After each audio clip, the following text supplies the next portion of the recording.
Hello, hello. We are about to go live with our 7th episode of Live with the Joneses. We are getting ready for everything. We'll wait a few minutes to let people join before we get started with our conversation today.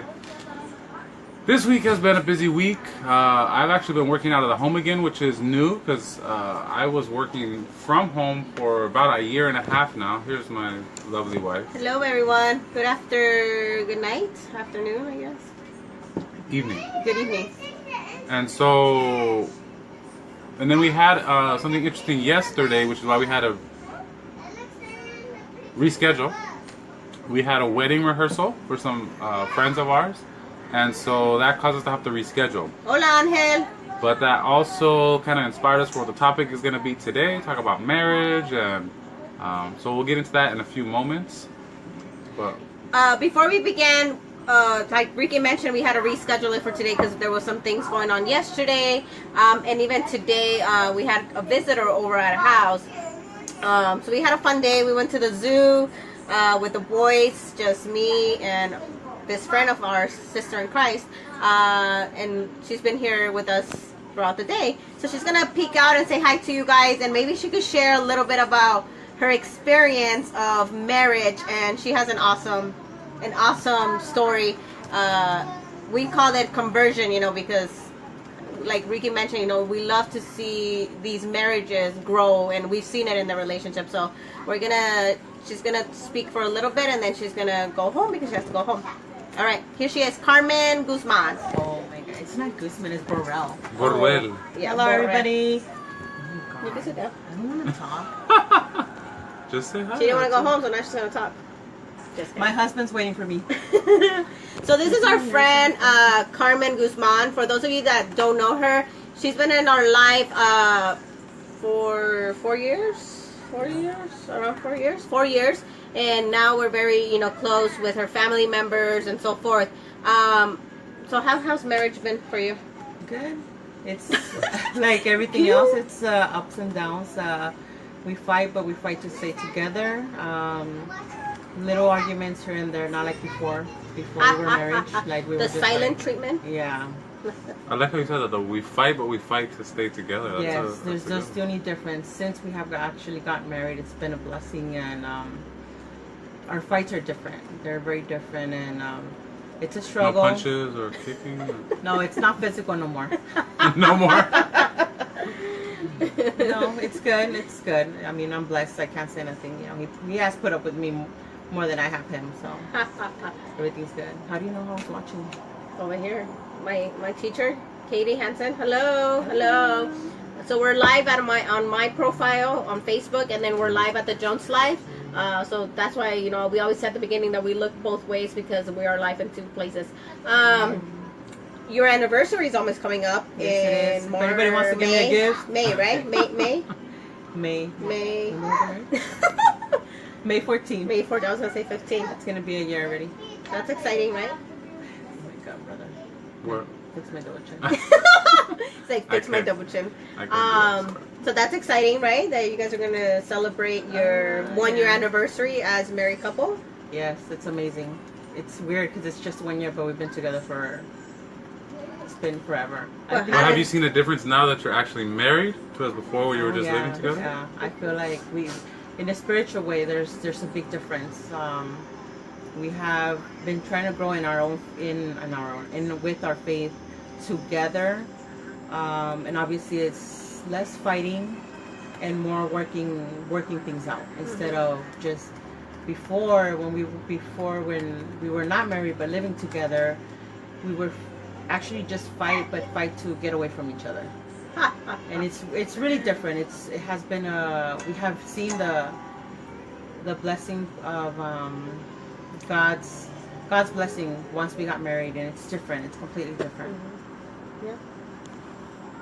Ricky's Silencing the phone because they're always if messaging. somebody texts or messages, Calls then us. we get all these. It's like your mother is calling on the phone, and it's like, seriously, mother? Leave us alone. Leave us alone. There we go. This one, you're kind of getting cut off. Let me fix it. Cut off. I'm telling you, because I'm short. There you go. No more double chins. I Carmen. need another. I need another Lego. This is our setup. We have Legos and books Legos now. and a stack of books. Legos and a stack of Very high books. tech. Very I'm high about to tech. drop the wine bottle. No wine bottles down. So yeah, and you know, it's funny that she's here today because this is what we're talking about, the topic of marriage, suffering, and sacrifice. And I think she could really, you know, say that it's not easy to be married. There has been sacrifices within, you know, her relationship with her family, as well as for us as well, you know. So it's not easy. Being married is not easy, you know. Hi Bernie, hello. But she's a true, you know, witness and how do you say a witness, a life witness, I guess you say, testimony. She, by her marriage, she's Right. giving, by her own experience, the experience of her I life guess. is bearing witness to what marriage is really about. Yeah, and how she mentioned, you know, yeah, they lived together before, you know, and now that they've been together, married in a sacramental marriage, it's so much different, you know. And just like she told you, it has been different, but there's always going to be ups and downs. Yes, there is. Mm-hmm. There is, but you can definitely feel the Holy Spirit once you go through with that sacrament. You feel it. Like there's, like I said, there's a difference in our fighting and our arguments. It's more peaceful, even though we fight. Obviously, we're just destructive in ourselves, but it's a more peaceful, and it's a constant battle to stay together. And as long as we're both trying to stay together and not break that vow, everything will be fine. And how long should you be married for? Forever. Let me think about it. Forever, I guess. Forever. And you know, that's the goal of our marriages, you know, that it shouldn't be a contract. We always talk about contract and a sacramental marriage. You know, it's not a 5-year contract, and once you not make me feel good or not make me happy, that's it. It's like it's a constant, it's a daily decision that you guys have to grow in your own relationship, you know. Yes. So I think that's very, very important. Yes. Yeah. Amen, sister. Anything else before we No. go? Yeah. Well, So, thank you for thank you, joining Carmen. us for Yes, this is very little interesting to recap. see how everything's working on this side of the our video. high-tech setup over here. I'm about to go home to my husband and watch them on my phone. Not while you're driving. Of Hi, course. You Sarah. can listen while you drive, but don't watch it. There you go. Is your phone charged? I'm about to go hire my bodyguards because I think I'm famous now. Oh my I'm God. just kidding. Everybody have a good night and God bless you guys all. Thank you. So I'm gonna go say bye to her, and Ricky's gonna continue with this. Okay? I'll be back. Brother, cut some of my salad from my arm. Bye, brother. Bye. All right, so yeah, we're going to be getting started just a few more moments. Like I said, it's been a busy week for us. We actually went to a wedding rehearsal tomorrow. We were asked by some people that we met on an engage encounter retreat. So twice a year, we do marriage preparation retreats called Catholic Engaged Encounter. We help put on those weekends. And we meet a lot of couples who are preparing to get married in the church. And so we met one couple, Adrian and Lizzie, and they're actually getting married tomorrow. So shout out to Lizzie and Adrian. We were invited by them to be their padrinos, or their godparents of arras, of the coins. So that's part of the marriage ceremony, and they asked us to participate in that way, and so we're honored to do that. And so yesterday we had to drive over there and participate in the rehearsal to know what we're going to do and how we're going to be participating in the actual wedding ceremony. So that's where we were yesterday. That's why we kind of had to reschedule this. We were going to try to do it afterwards, but we weren't sure, and we didn't want to do it driving in the car because it's dark and we can't really give the same attention to it as we can here today. So thank you for joining us. Hello, Hector. Hello, Andrea. And I wanted to share the quote. So the quote for this week is actually from a letter titled Spe Salvi, which is Latin. And this is from Pope Benedict XVI that says, "In the end, even the yes to love is a source of suffering. Because love always requires expropriation of my I, in which I allow myself to be pruned and wounded. Love simply cannot exist without this painful renunciation of myself, for otherwise it becomes pure selfishness and therefore ceases to be love." So, Once again, that's from Pope Benedict XVI. It doesn't sound very, very happily ever after. It's not something that, you know, you would expect to hear like at a marriage ceremony or anything like that. But it speaks exactly to what we're going to be talking about today, which is when it comes to marriage. There's Joshua. Say hi. You want to say hi? I saw a cricket. You saw a cricket? Uh-huh. Okay, go catch him. Go catch him. No swords, please. But it speaks exactly to what we want to talk about tonight, and that's marriage. So when we look at marriage, is marriage really about happily ever after and pursuing happily ever after? Or is it about sacrifice and suffering? So that's kind of the question that we're going to be exploring tonight. So if you'd like to join us, we would love to have you. We'll be here for about the next hour, and we would love to have you with us to join in the conversation. And that's something that I want to point out. We don't know everything. We don't have all the answers. We're not perfect, but we feel called to share from our own personal experience and from what we believe, with the hopes that, you know, that might inspire others. And we, of course, we would hope that you would share your experience with us as well, so that you can inspire us.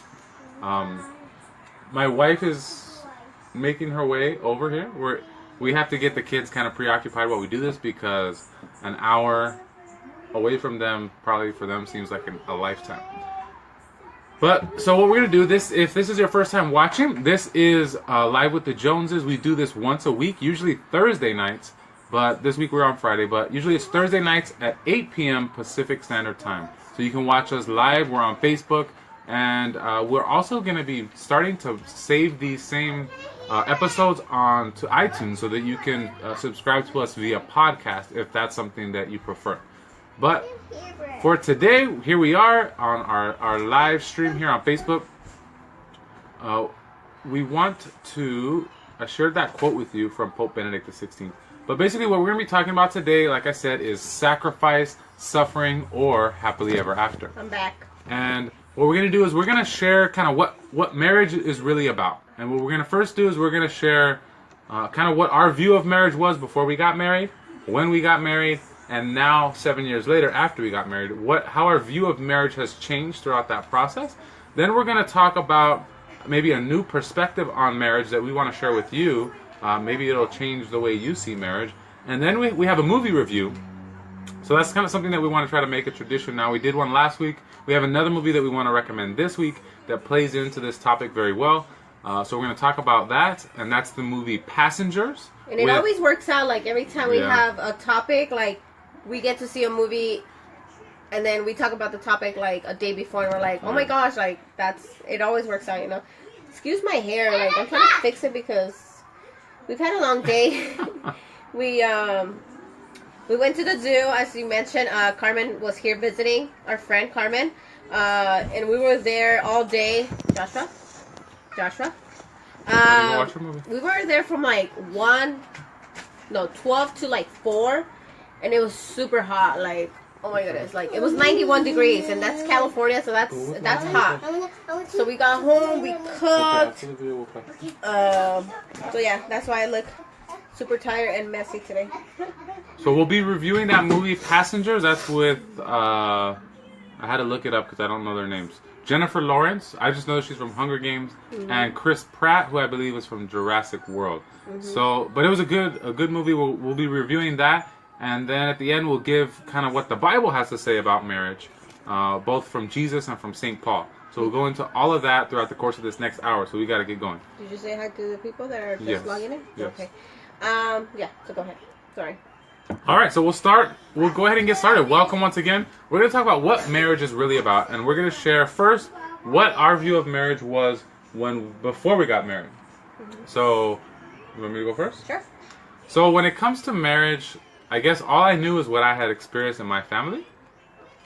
I grew up in a single-parent home with just my mother and a younger brother. And so marriage, for me, I didn't really know anything about marriage. I had no experience of marriage.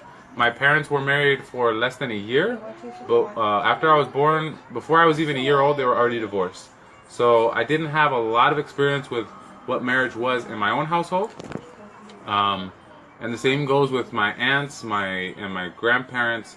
You know, there's been divorces and remarriages, and so it was kind of, something that I didn't know a lot about. I didn't really know what to think about marriage.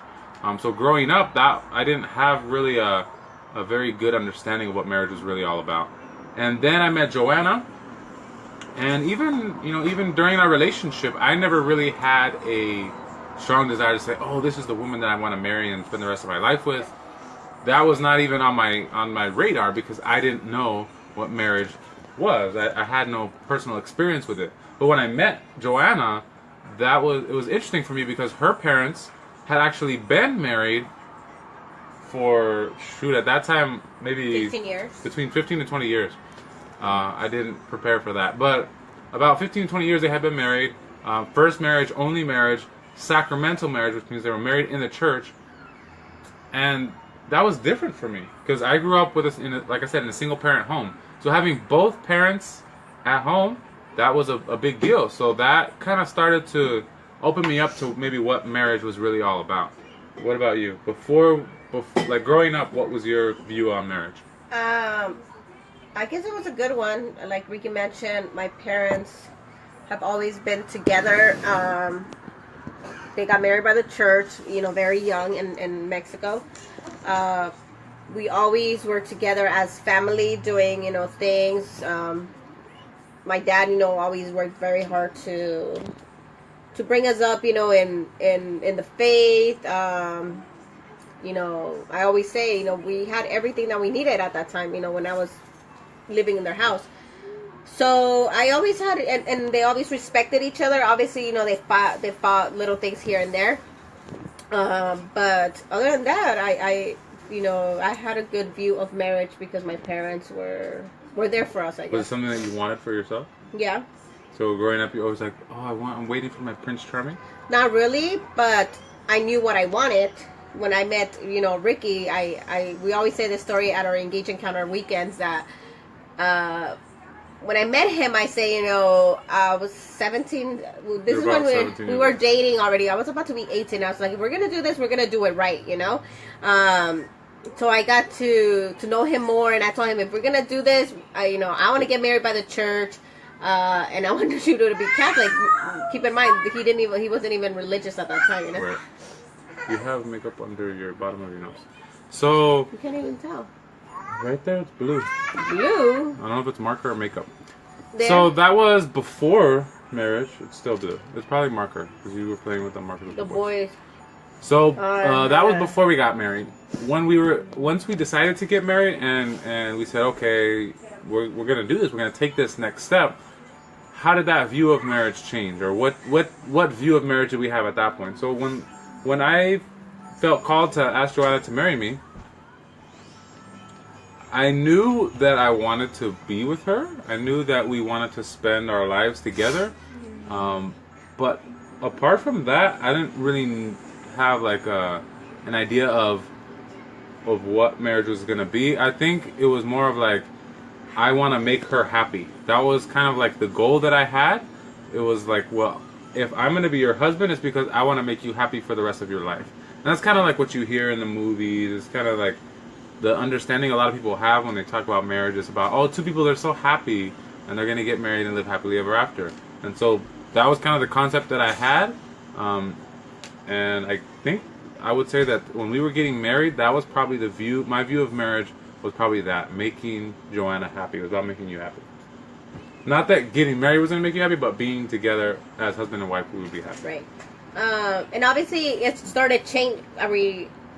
When we got married, what was your view of marriage? When we got married, buddy, go see. Let's go watch the movie, please. They're watching Super Y. Once we got married, it definitely, changed. I mean, we were always very close. We'd always, like to do things together as a couple. We got involved in things, together as a couple. So always, doing things outside of church, together. We would always do many things together. Go out of town and so forth. But then we started getting involved in church, and then that just kind of emphasized more on the things that we were doing, and at a different level, I guess you would say. So it started changing more. The more we got involved, we started, getting involved, and we're like, oh, I didn't know that was wrong, or oh, I didn't know, the church didn't accept this, and so forth. So our sacramental marriage definitely changed a lot of things that we were doing, but definitely, that before we got married, it was different. And it's like anything, the older you get, you start growing in your personality and the relationship. And for us, it was mostly faith-based, Yeah. Mhm. Okay, so moving on to the next chapter, I guess, would be now, where we're at 7 years later, right? So we've been married, we'll be 8 years in August. We're in June, so yeah, more than 7.5 years. It'll be 8 years. It'll be 8 years in August. So now we're going to talk about what our view of marriage is now after almost 8 years. 13 years together. Wow. Well, yeah, we were together 4 years before we got married, Mhm. and now 7 years married. Yeah. But how has our view of marriage changed over those 7 years? Go ahead. No, you go first. No, because I just finished. Okay. So for me, I would say, especially during these last 2 years, it has changed even more. Because, like, once we started having the kids, Mhm. that kind of changes it. Not to say, like, but I still didn't really, like, even after having the kids, it was still about happiness and wanting to make a happy life and things like that. But it wasn't, I don't think it was until these last maybe year or 2 years that my vision or view of marriage has begun to change, away from trying to pursue happily ever after, the perfect life, the comfortable life, and more after trying to pursue holiness, to get my family to heaven. That the purpose of our marriage is not to make each other happy, but that is to make each other holy. And that it's a way that God has set this plan up, this marriage up for us, because it's what we need to become the best versions of ourselves, to be better people, to become saints, right? Because that's what God has called us to be. So in my view, over these past 2 years, it has changed from pursuing happiness to pursuing holiness. From being a way for us to make each other happy, from being a way for us to make each other holy. So that's a total different outlook, but right now that's where I'm at. That's what it's been for me. I don't know for you. Again, for me, it has come very natural to. We had talked about a book couple of weeks ago, The 5 Love Languages. We talked about it on like every I know, episode. we have talked about it. So obviously we know that that's a, awesome book. And for me, it just comes natural to be very giving, service, oriented. And so for me, it's always been, giving him what I know it's what he loves, and that's how I show my love towards him, So, but I know that there's more to that, that I have to get out of my comfort zone sometimes. Like he is very I love you type of person, hugs and this and that, and I'm not like that. Like I show my love by actions, I guess you would say. So in that way, when we went to Engage Encounter, we learned our different gifts, personality styles and stuff. So that kind of opened my eyes to see, okay, I show him my love by my actions, but what is he like, He likes to be an affectionate person, a hug and so forth. So we have learned a lot in the... Is the table shaking a lot? Okay. It moves the phone. So it has... But how has that changed your view of marriage? A lot, because I'm more open to new ideas and you said to make... you've always been that way. Right? Yeah. Well, I guess it hasn't changed. I'm open to more, more things to grow in our marriage, I guess. So your view of marriage hasn't changed then? No, The way just you I guess see accepting each other to whatever. So accepting our differences has been the difference that you've learned over these 7 years, I guess? Mm-hmm. Oh, okay. So I think that's true, because I remember when we went to that first Engage Encounter weekend, and if you're just joining us, Engage Encounter is a marriage preparation retreat that we help out with twice a year. And I think when we first went on that first one, just to experience it, because now we actually give those weekends. We share our stories. We're having one next week. This coming weekend. It's yeah. Friday, Saturday, and Sunday. So If you we know love somebody it. who's getting married, Oh yeah. look up Catholic Engagement Encounter. It's a beautiful weekend retreat for couples to prepare to enter into marriage. So Catholic Engage Encounter. It's an awesome program. We always recommend it for bug. We always recommend it for couples, that are preparing in their marriage, and it's a Catholic program, but anyone is welcome. We recommend it for any religion, anyone. It's a lovely program. So yeah, we're gonna be doing one next week. Right, and that first one that we went on, I think the big takeaway that we had was that is accepting our differences. Like, I kind of expected that she would be the same as me, that she would think the same way as I did, that she would behave and act and live the same way that I did. And on that weekend, we explored and learned those differences and how that affects our marriage. So I think it was big for me, especially for me, to know that, hey, she's different than I am. Come on, buddy. You can't see it. You can't hear it. Elijah comes in like he's loud with the iPad. This is pretty late for us to do the video, but we didn't want to cancel it. Like we mentioned yesterday, we had to cancel it because we were doing some errands. We were at a wedding, buddy. Joshua, we were at a wedding rehearsal for a wedding for tomorrow, so we're excited about that. We're gonna be godparents, padrinos, we call them, for that wedding, and it's arras, which is like the coins you pass them at the fair at the ceremony. So we're excited for that tomorrow.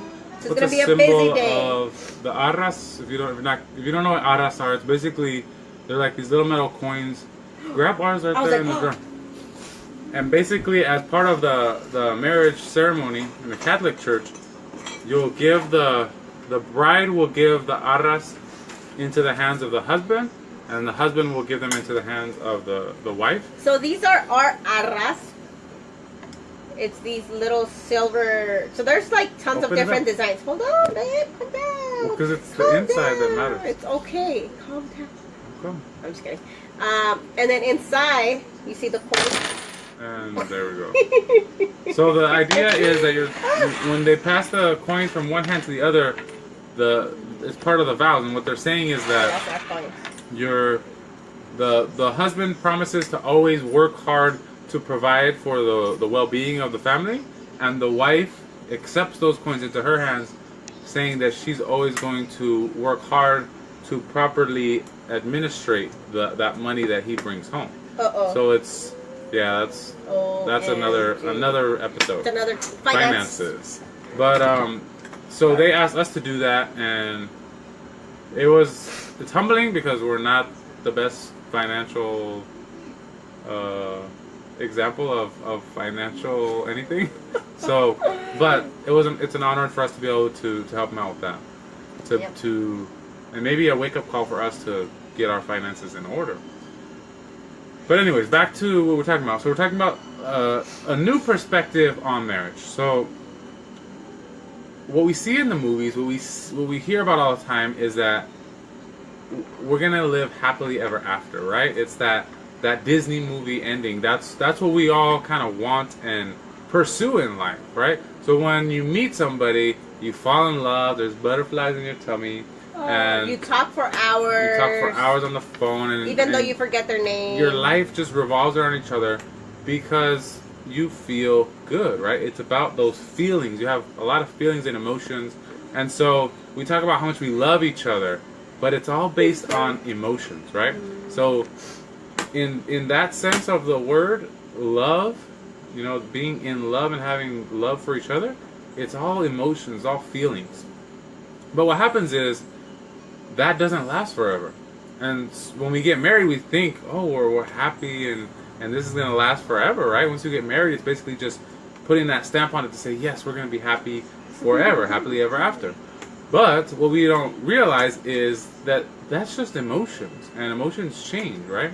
I could buy a new car tomorrow and be super happy. After a few months, it becomes regular. It's not new anymore. I don't have those same exciting emotions every time I get in the car. It's just another car. It gets me from point A to And point then B. like in 3 months it's like all dirty, and then You gotta wash it. You gotta change the oil. Yeah. You scratch it. So, you know, it's a temporary luxury or feeling, you know, excitement. Feelings are fleeting. And you can't control them, and that's the thing. Like if you're always just trying to be happy and to make other people happy, like I'm talking about in marriage, you're gonna be upset because you're gonna fail.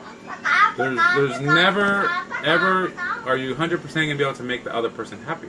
I could try as hard as I want to make her happy, and there's gonna be times, plenty of times, many times where I can't make her happy, and the same is true for her. Whether she tries or not to make me happy, there's gonna be times where I'm not happy, where I don't feel warm and fuzzy towards her, right? But that's not what love is. That's not what marriage is about. Because if that's what marriage is about, then if I don't feel happy, then let's just end this. I'll go find somebody else to make me happy.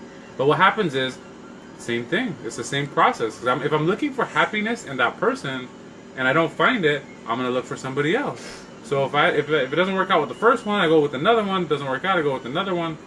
I'm just gonna continue on forever and ever, and I'm never gonna find the happiness that I want because that person is not meant to make you happy. And so I think when you have that concept or that view of marriage, you're setting yourself up for failure. And so I think for me over these past few years, really grasping that concept and that idea is, and I'm still kind of learning it, but it's something that's been mind-blowing for me, is to understand that. Because even though we've been involved with marriage preparation, even though, you know, we did a little bit of preparation before we got married, I never still grasped that concept when we got married. It was still about pursuing happiness. It was still about happily ever after. When I saw a video that you posted from on Facebook, oh gosh, the actor saying like if you fall 7 times, Denzel Washington, and he talks about anything that you do as a career, you know, and all these famous, you know, people and stuff, they didn't get there just by like one day to another, you know, and it's work. It's work. It takes work for anything, you know, for work, for, you know, raising your kids, for a marriage. It takes work, you know. And so he says, if you fall 7 times, get up and I don't remember what did he say. What did he say? If you fall 7 times, get up 8. Get up 8. Super. And I was like, oh my gosh, and that's anything in life, you know. And I think what has helped us a lot, it's, you know, for us, it's having those positive relationships around us, you know, and one, you know, from church or just you know, friends and family, and that marriages is what you mean, like positive examples of marriage. And people always tell us like we especially me when I was younger, I was always with like older people than my age, you know, because I felt comfortable, you know, and even with Ricky, he always was around older people, and now with our marriage, the same thing, you know, we're always like hanging around with older people than us, and I think it's a great thing because you learn from the wise people, you know, and I think that has helped us a lot as well too. The wisdom that we gain from our wise old friends. Well, it's like, you know, teenagers that look up to us, you know, and because we have been there, and we tell them, you know, why do you want to struggle through what you're going through when we have been through that, you know? And so I think that really has helped us a lot in our relationship as well too. So definitely recommend, you know, that you guys find those, and we talk about this at the Engage Encounter. Who are people that you think are going to help you in your marriage, you know, and people that are going to really pray for you and really guide you. To be there for you too. Exactly, and I think it's important, you know, that you have, and that's why you get your padrinos, you know, or your sponsors to be there and to pray for you. And the same thing for us, you know, if people ask us, we say, yeah, you know, it's an honor for us, and we know that it has to take sacrifice from our part to be there and to support them through their life, you know, so through their marriage. And we're talking about marriage today, so yeah.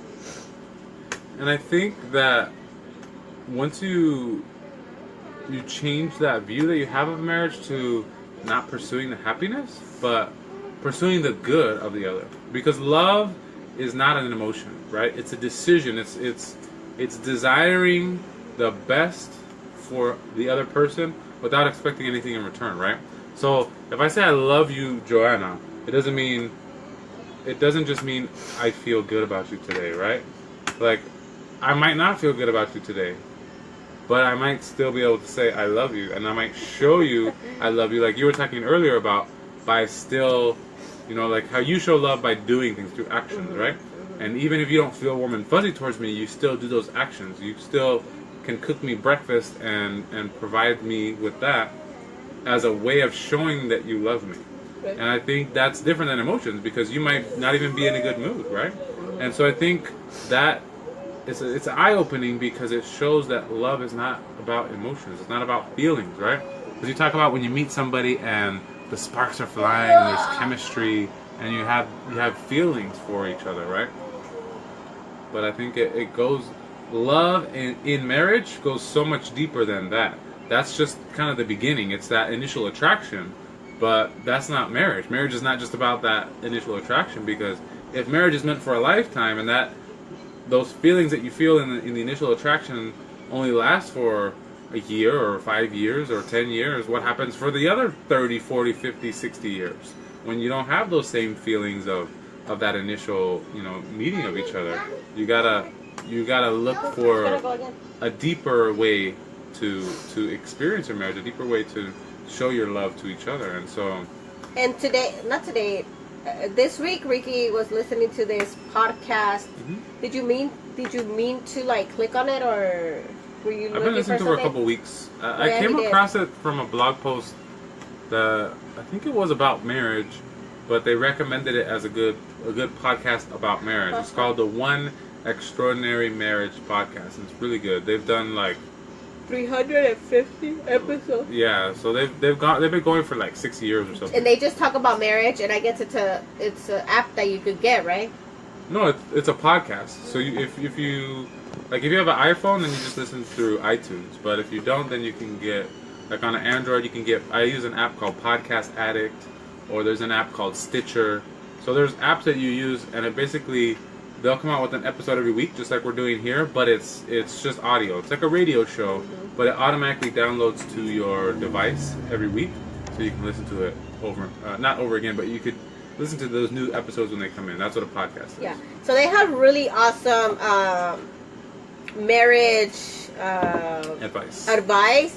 So this week, I was laughing because one of them was like how to attract each other, with clothing and so forth, and always keep that fire burning, and that relationship going. Because it's true, sometimes, especially with kids, it's not, I always remember, when we had our firstborn, I'm like, oh my goodness, like, this is going to change our life, like, not able to take showers together, and we, like, literally, like, we don't, like, because we're always, like, running fast, and you go first. You can't leave the kids and alone. You can't leave, Joshua. You can't leave the kids unattended and so forth. So your lifestyle changes a lot, and so, but how can we work around that, and so little things like that remind us, like date nights. I think date nights is an awesome reminder to burn that love, keep that love going, because it's like Ricky said, there's some days that maybe I'm not happy, with him, or he's not happy with me, but we know that we have to do, because that's what's going to rekindle the love again, and so we try to do a couple of and that's what we love doing, these engage encounter weekends, because it's Friday, Saturday, and Sunday, and usually my mom watches the kids for us, and it's a what do you call it? It's I'm talking about engage encounter, how we love going to the retreats, because it's and I can't think of the word. It's a refresher for us. Not just because of what we learned, but by sharing our story and by seeing all those other people who are excited about marriage, it reminds us why we got to continue on. Because like you were saying earlier, marriage is work, right? So it's not something that if you just sit back and relax and hope for the best, again, you're going to fail, because it takes work. It's just like anything. And that's one of the things that we noticed is that with, for example, people who want a good career, they'll finish their school, they'll go to college or university, maybe even like doctoral school or things like that, depending on what the career is. So we spend years and years of higher education to be able to prepare ourselves for this career that we're going to spend the rest of our lives doing. But for some reason, when we get married, something that we're hoping to spend the rest of our lives doing, we don't put any effort Preparation. into preparing for what we're getting ourselves into, right? We just say, okay, as long as we have a big party on our wedding day, then everything's going to go well. We spend so much time and effort and focus on the wedding day, and we spend no effort on the actual marriage that is going to begin on that wedding day. And I think that's something that obviously we think is really important, and so we talk about that with the engaging kind of retreats that we do. It's our way of helping these couples to prepare for marriage and not just for the wedding day. Yeah, and so I think it's very, very, very recommended and helpful when you prepare, because we can't do it on our own. A lot of people's like, oh well, I'm gonna do it. It's like sometimes we need guidance, and I think that's why it's so important that we have all these tools out there, to help us. People do this because they know it's going to help other people, just like the podcast, things that we listen, the videos and stuff, that we follow other couples and stuff. We get something from that, something positive. Today I was listening to, it was a show, Despierta America, like in the morning on Spanish channel, talking about negativity and how it attracts people. When you think negative and you're a negative person, it's gonna make you think negative as well too. So always, and that was just like the little, what do you call, like the headline. The headline, because I guess we're gonna talk about it more.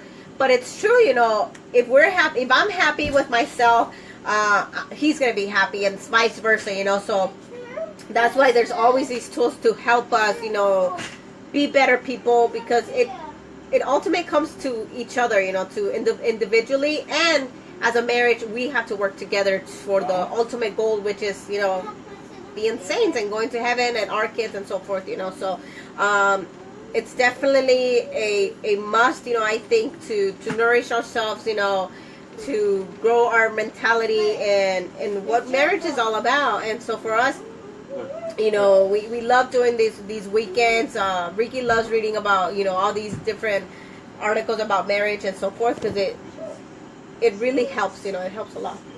Well, yeah, because again, we don't have all the answers, right? So if we don't look for answers, if we don't try to better ourselves and our marriage, then can we really expect better results or change? No, yeah. Of course. And so I think that's the thing that I think, it's like we can read books on business and work and finances, and we want to better ourselves in those areas.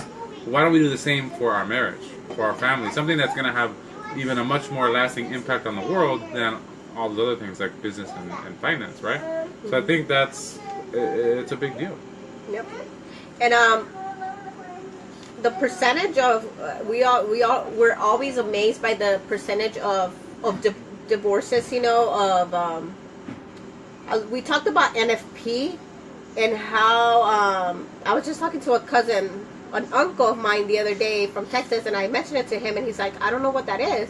And we're always amazed by how many people do not know about NFP, and natural family planning. And so, because it's like Ricky mentioned, when you get married, you think everything's going to be, roses and, roses and sunshine. I don't know. We're making up our own thing. Like Ricky said, happily ever after. And no, there's going to be, problems. There's going to be financial problems. The kids come into place. And so you're going to be challenged by this. So you have to know how to go through these problems, And so we talk about, talking about the things that are happening in your life. And so I lost my train of thought. What was I talking about? The struggles and changes in marriage. About when the kids come along. And I was talking about engage encounter. I forgot. Just equipping people with the tools that they need to be successful in marriage. Sorry. Brain fart. I can't. It'll come back to you. Sorry. So we'll move on then to the next thing that we want to talk about, which is a movie that we watched this week that we think kind of speaks specifically to what we're talking about. And this movie is called Passengers. And sorry. So keep in mind, he had watched it before me. I guess he had watched it when he was working at home. Hola Maggie, hello Brittany, hello everyone. He had watched it before, and I saw the title Passengers, and I was like, oh, I'm gonna click on it. It's what's her name? I already forgot. Oh I just my looked it God. up. The one from Hunger Games. What's her name, guys? What's the girl from Hunger Games? We always forget. Jennifer Lawrence. Jennifer And Chris Lawrence Pratt. and Chris. He's the one from Jurassic Park, the new Jurassic Park. Jurassic World, yeah. Jurassic World. Anyhow, so I clicked on it and I was like, I messaged him. I was like, oh my goodness, I'm watching this movie. It looks pretty good, you know. And he's like, oh yeah, you're gonna love it. I watched it a while back and I was like, why didn't you tell me? Usually we see the same movies, but okay, buddy, Joshua, okay, please you go saw watch it. your movie. But it was meant for me to see it separate because you know I was like, oh wow, you know, sometimes I don't pay attention when we watch things together. And I was surprised because it's kind of like it's a sci-fi movie, which I love Yeah. sci-fi movies, and she's not as into it. Yeah, so But- and she's a good actress, so I figure you know, let's watch it. You know, I'm gonna watch it. So I loved it. I thought it was a good movie, and today's topic was about marriage. So I'm like, wow, it worked out well. So let's give you an idea of what the movie's about if you haven't seen it.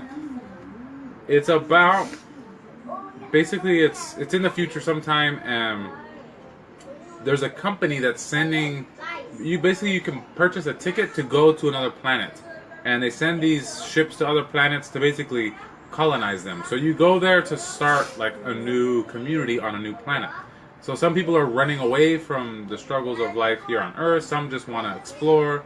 Some are looking to make money, whatever. So they're all going for different reasons. And so they're on this giant spaceship that's gonna take 90 years. 100 years or something to get from Earth to this planet. And so they're all in like hibernation, like they're frozen They're in these sleeping. little capsules. But what happens is something goes wrong. The ship gets hit by some asteroids, and one of the guys, his pod malfunctions, and he wakes up. And there's still 90 years left before they get to where they're going. And so he struggles over the course of about a year just dealing with being alone because there's nobody else on the ship. Everybody else is asleep. There's like 5,000 people there, but they're all asleep, frozen in this hibernation, or I don't know what they call it. Yeah. But they're in these little pods and they're frozen. And so he's struggling and he's kind of starting to lose his mind, and he debates whether he wants to kill himself because there's no way to, he can't contact Earth, he can't, you know, there's no one there. Yeah. And so, and he's limited because he was like, the rich people have more access to different areas on the ship, but he's one of the poorer people, and so he doesn't have as many benefits. And so what happens is he sees this beautiful girl, Jennifer Lawrence, and When he tried to kill himself, he ran back to like get out of the atmosphere, and he tripped on a bottle. So when he stood up, that's how he found she her. was the first one that he saw. And so she's there asleep in her little pod, and he sees her and he's like, wow, you know, obviously she's beautiful. And so he starts to kind of look into her, like he goes into the History. personnel files and he looks at her history, and he starts falling in love with her because there's like video interviews and stuff, like all this information about her. And so he, in his mind, he's kind of starting to fall in love with this girl, and so he's like, I could wake her up. He figures out, you know, I know how to open this pod and wake her up. And So he debated for a while. yeah, and that's the thing that I love. I'm gonna get a little bit geeky for a minute. That's one of the things that I love about sci-fi movies, is they deal with these deeper issues of morality, of humanity. And so, like in this case, he's debating whether he should wake her up or not. And in his mind, there's the pro and the con, right? The pro is that he'll have someone to live be with, with. right? Because right now he's by himself. He was alone. But the con is, if he wakes her up, there's no way to put her back to sleep. And if he wakes her up, she's basically stuck there. She can't go back to sleep, and they're not going to reach the new destination for 90 years. And so, in a way, it's kind of like he's killing her, right? He's taking the freedom, the choice away from her, and making it for himself. And so that's the Selfish. big moral question that he's faced with. And in the end, he decides to do it. Spoiler alert. He opens up he opens her pod, he wakes her up, but he doesn't tell her that. He says that, oh, something happened, just like with him. With him, it was just, you know, random chance that it opened. But with her, he actually did it, but he doesn't tell her. Eventually, she finds out. By a robot. Yeah. So, but as they're kind of getting to know each other and stuff, and before she finds out the truth, they begin a friendship and then a romantic relationship. They kind of start to Love each fall other. in love. And it gets to the point where he's about to propose to her. He brings a ring and he's ready to propose. And the bartender on the ship, because this ship is like a luxury ship, and so the bartender on the ship is he's like a robot, an android, and he breaks the truth to the girl without. He mentioned like, oh, we share everything to each other. So he figured, oh, he told her, so he's like, oh, so you should be happy knowing that he chose you. And she's like, what? How did you choose me? Yeah. So she finds out and she's not crazy. happy about it, right? She's pissed. Yeah. And doesn't she like hit him with a bat or something, or She was about to kill him. Yeah, she's literally like, she goes into his room at night, punching him, kicking him, and she picks up a crowbar and she's about to hit him, but then she decides not to. But basically, she hates him. You could do it. And then all of a sudden, one of the crewmen wakes up, and he's like kind of like one of the captains, and he wakes up, and so there's a third person involved now, and he finds out the truth that this guy woke her up, but he says, well, there's nothing we can really do about it now. And then the ship starts to have issues, and he ends up dying. But so they're stuck again with each other, and they have to work together to solve a problem with why the ship is like starting to malfunction. So they do that, and then over time, I guess they kind of reconcile, right? Like, I don't remember if there was a scene where he actually goes to her and they say, I'm sorry, and they make up, but... Well, he was about to die in the atmosphere because he had to, like, fix the problem. Yeah, so he had to go outside the ship. So she realized that he needed him to stay alive, basically. Well, he basically is willing to sacrifice his life to save her. And he does it, but he ends up surviving. And I think after that, they kind of come back, they reconcile. And that's where it gets to the point, which is what we want to talk about, is they make a decision. And that decision is to make a life together. So obviously it's not a marriage in the sense of what we would say, but it's marriage in the sense that despite their differences, despite the situation that they're in, that they have really no control over, they decide to love each other. And I think that's what marriage is about. It's deciding to love that person. Even if they make you angry, even if they do something to hurt you, you love that person. And basically they end up spending the rest of their lives together alone on this spaceship. And when the spaceship reaches the planet that's going to 90 years later, the people wake up and they see that, these people have been living here. They were already dead by that time. But it shows that they had chosen to make a life, to create a life together. And I think that's what marriage is really all about. It's about choosing to make a life together. And they did when they woke up. Did you mention that when they wake up? The whole crew woke up after 90 years. Yeah. And like the whole place was full of life. Joshua, I need you to go over there, buddy, because we were doing our video, please. Full of life and green stuff. Excuse me. Because basically they started growing plants in there, and they made it like a little country house and stuff. So they basically build a life, not just in the sense of a marriage, but they built a life together. Yep. And it's a beautiful movie because it shows that even despite that whole big moral question of him having taken the choice away from her and to wake her up, they still reconcile and choose freely to spend the rest of their lives together. Yep. And I think I'm sure they had lots of struggles and difficulties, and even just the struggle in the sense of forgiveness, right? Because she had to forgive him. And in marriage, there's a lot of opportunities for forgiveness, right? And so I think it was a good. I really like the way that they portrayed that idea of forgiveness, right?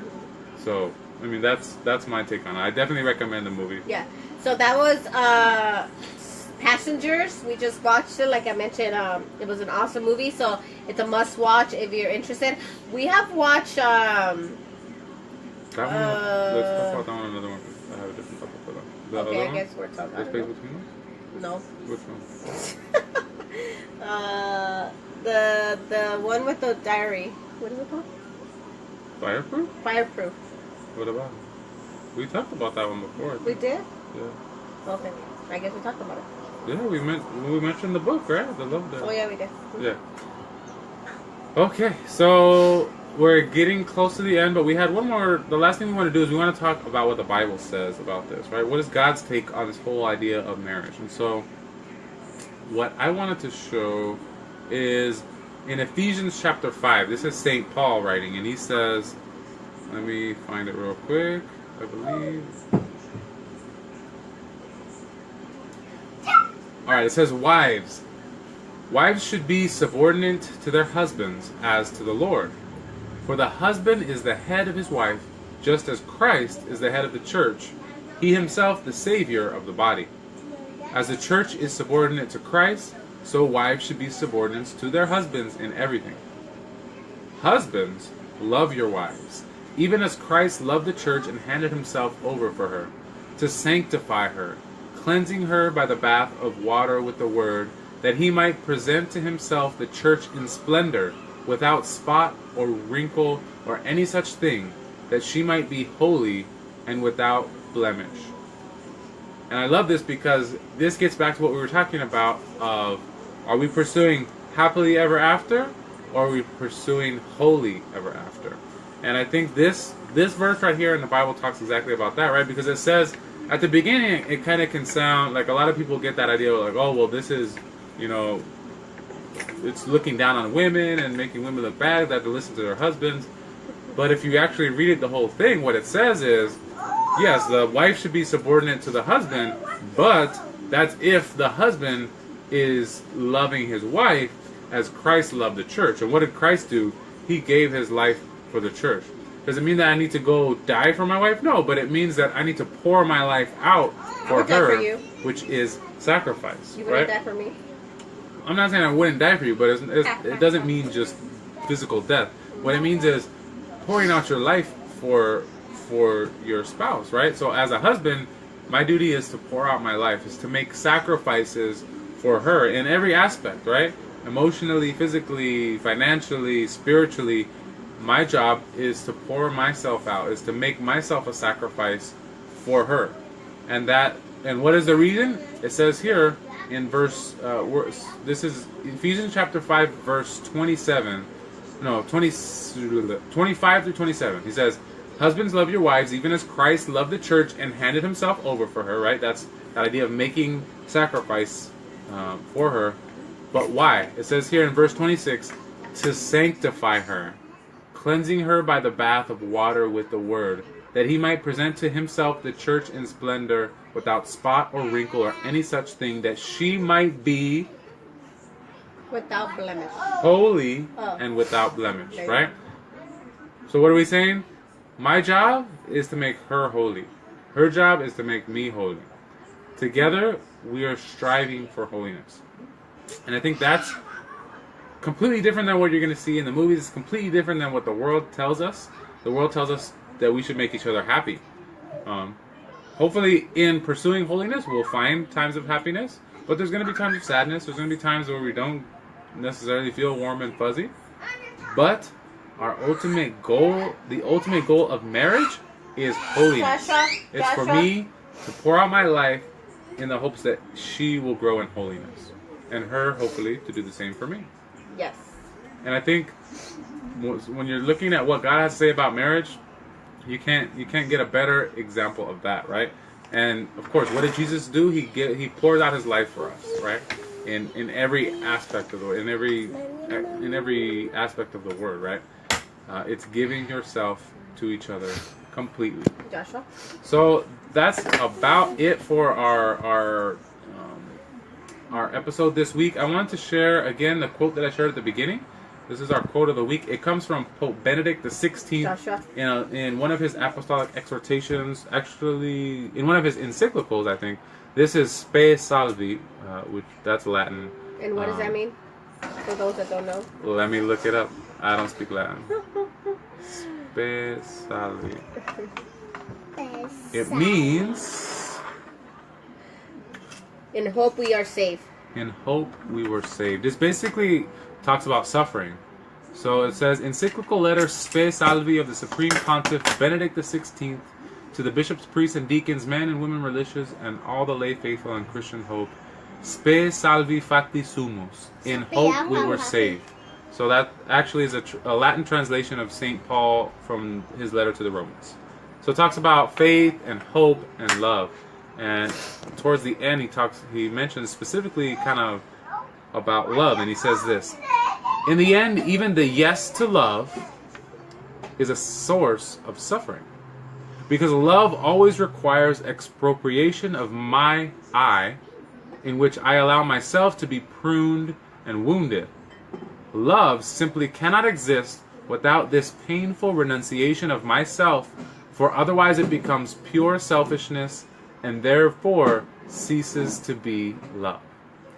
So basically what he's saying is, to say yes to love, right, which is what marriage is, right? It's a decision to love, because love is not forced. You can't force it. It has to be a decision. So to say yes to love means we're going to suffer. In marriage, we're going to find plenty of opportunities to suffer. And it says that it always requires that I allow myself to be pruned or wounded, which is sacrifice, right? But when you think about being pruned, what does that mean? When you prune a tree, right?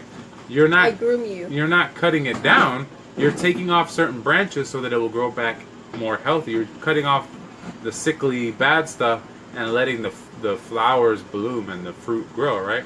Yeah. So it's allowing ourselves to make sacrifices, allowing ourselves to suffer, that God will do marvelous things in us.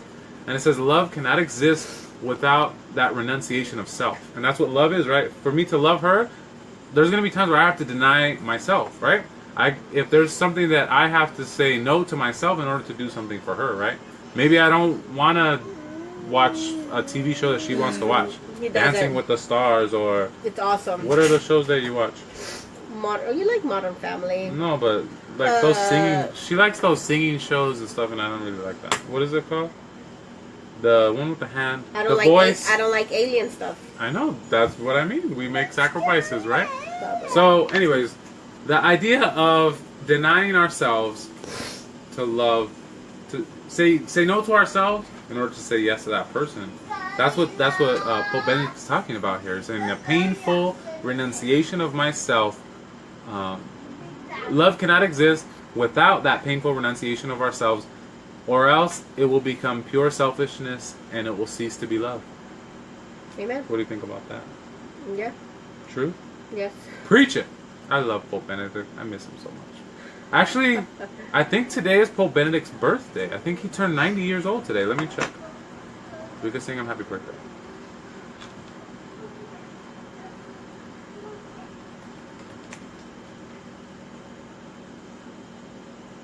Oh no, it's April 16th. Sorry, belated birthday. So last week. So happy belated birthday to Pope Emeritus Benedict XVI. He's been 90. Joseph Ratzinger, 90 years old, and his words are still inspiring me, because I love to read.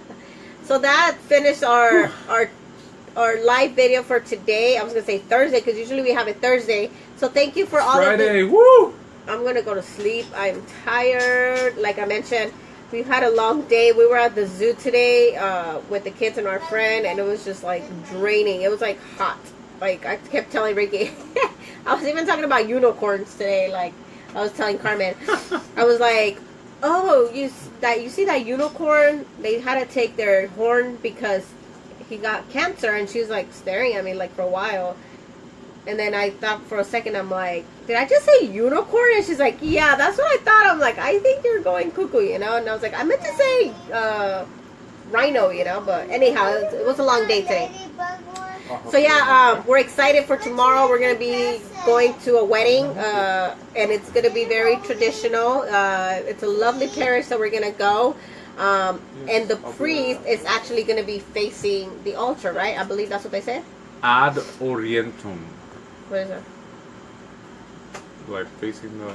Yeah, so it's very Latin traditional. So we're excited about that because we've never experienced mass like that. Or the old school traditional way. The old school way. Where the priest, like nowadays the priest faces us because people see it as a sign of respect. And it wasn't a sign of disrespect that the priest would look away, that his back is to you, because he's not talking to you, he's talking to God. The times when the priest needs to talk to you, he turns around and he talks to you. But when the priest is praying, he turns around because we're praying together to God. So it makes sense. Yeah. But they call it ad orientem. So I guess I have to learn a couple of Latin words for tomorrow Yeah. for the responses. It's not like the full Latin mass, but at that parish they do a lot of the responses in Latin. And this is at, if you guys look around there, St. John of Chrysostom. Chrysostom. Or Woo! Chrysostom. It Chrysostom. looks like Chrysostom, but No, it's Chrysostom. And it's in Inglewood, so it's a beautiful church. If you're around that area, go Inglewood, visit up to no Inglewood. good. It's a lovely parish, so we're excited about that. So yeah. Yeah. Hopefully we get some rest and relaxation. So yeah, it's gonna be a long weekend. So thank you again for all of you that watched. Again, you know, we hope that this video has encouraged you. And share it. You know, that's the whole point that we're doing these videos, is to share our experiences. You know, and this is what we do when we do retreats or our ministries. You know, when you share. It's not like you know, we want to share like every single little thing, but I think the important things of, you know, things that God is inspiring us for us to talk. And so today it was marriage, you know, and it seems like every week we are getting prepared. We don't even prepare. God is getting us. Right, but God is preparing us to speak this, you know, the Thursday, and we go through so many things, and we're like, oh, I guess we have to talk about that because we actually experienced it, you know. And so we talk about the movie, go to you know, either rent it or something, find it. It's called Redbox. Passengers is an awesome movie, so that's something that we watched this week. So yeah, anything else? No. Well, thank you again. Have a wonderful Friday and weekend. Tonight we are sleeping in the living room because that's our tradition as a family. We get together and sleep in the living room. I sleep on the couch because I'm getting old and my back hurts. But it is on Redbox, by the way. There you go. Say bye right now. Okay, say bye. Okay, go. Say bye. Not yet. It's gonna be coming. Okay, then. Wait, not yet. Okay, you continue then. Wait. Go, buddy, go. We're done. If you're gonna say bye because I'm gonna turn it off. Go. No. Okay, Hurry hurry up up. and say bye. You can finish it right now. Okay, go. Okay, that's too loud. That's too loud. Okay, everyone, thank you. Have a good night. Blessed night. Bye. See you Happy next week. Friday. Bye.